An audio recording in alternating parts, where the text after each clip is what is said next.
At any time a veteran sleeps on the same streets that he defended for the rest of us, we are all dishonored. And this community is clearly one that does not want to be dishonored and certainly does not want to dishonor her veterans. The entire community has not only welcomed veterans, but also has opened its arms wide, has dug deep into your pockets to help our vets, and will continue to be here for the rest of these veterans' lives. So I thank you for that, and I thank you for leading our nation in your welcoming of our veterans. When America asked, when America said, who among you will step forward and defend liberty and freedom?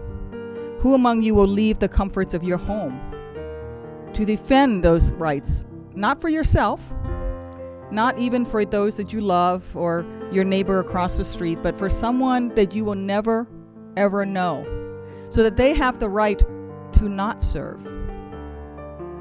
It was our veterans who stepped forward.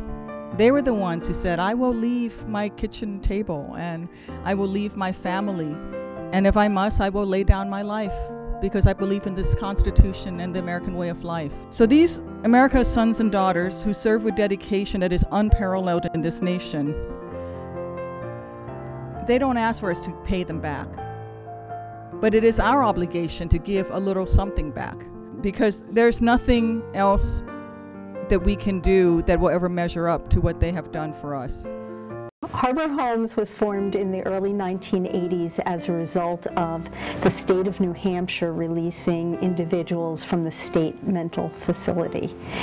And at that time, there were very few safety nets in place, and Harbor Homes started with a 9-bed group home to allow these individuals to live in society in a safe way and to be able to have productive lives. Over the years, Harbor Homes recognized that there were other individuals that also were homeless and had needs within the community, and so the agency has grown to serve individuals with a multitude of different issues.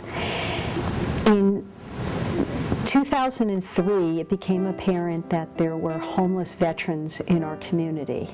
The fact that really made it obvious was a homeless veteran died on the banks of the Nashua River, and staff was very concerned when they recognized that individuals who had served our country had no safety net for them. There was no program specifically designed to help them if they fell on hard times. And so at that point, the agency set out to develop a program that would take care of that need in our community.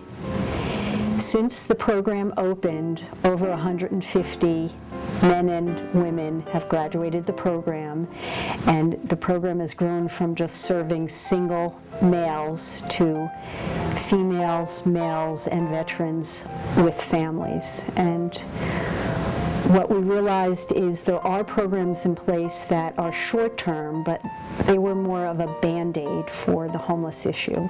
They did not provide enough time or enough support for the individuals to actually deal with whatever issues brought them to homelessness. And so Veterans First is proud to provide an opportunity for the veterans, and if they have a family, for their families, to stay for up to 24 months and really look at what were the issues that brought them to the point where they needed to reach out for help, and then provide them with all the supports necessary, job training, skills, education, opportunities to connect with any medical needs that they may have, any physical, mental health, any substance abuse issues.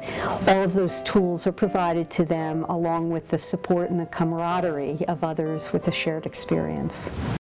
Our veterans come from many walks of lives and have had a variety of issues that bring them to us.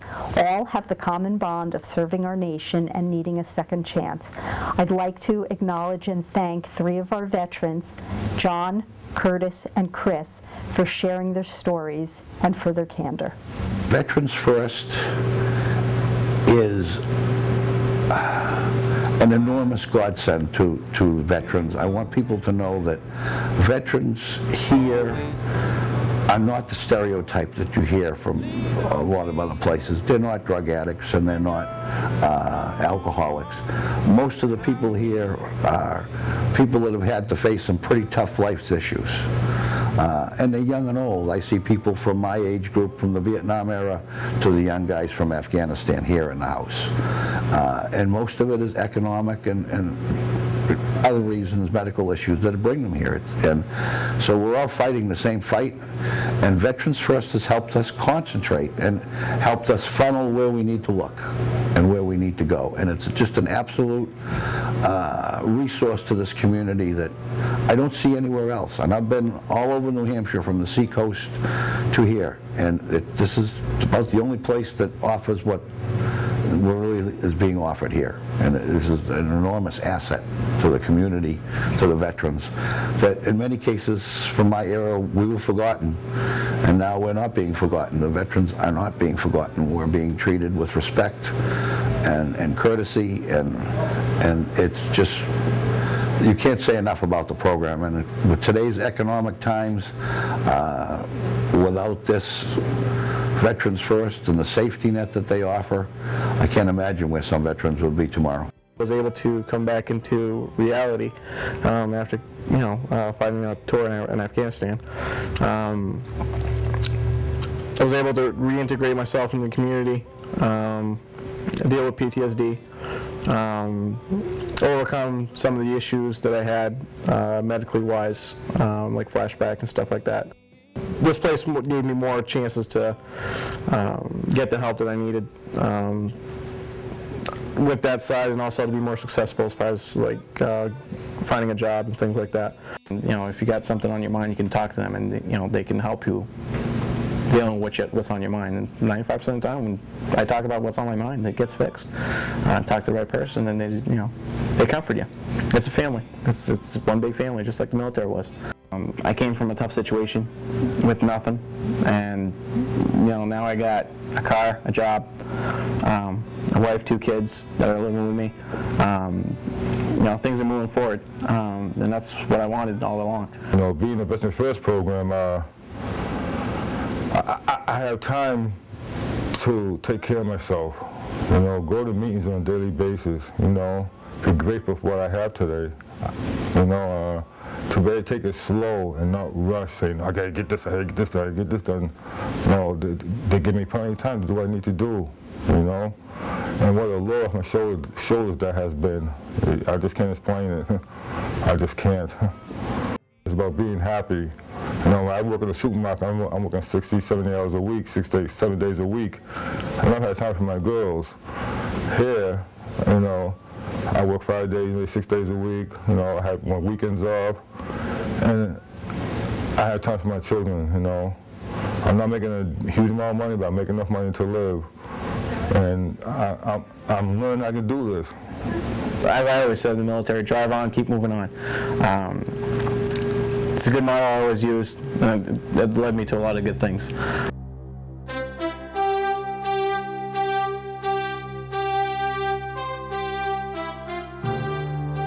What Harbor Homes and other not-for-profits and community groups do day in and day out supporting our veterans is something that we cannot do at the federal level, and that is meet a local need exactly where you are with an understanding of the needs of your veterans exactly where you are.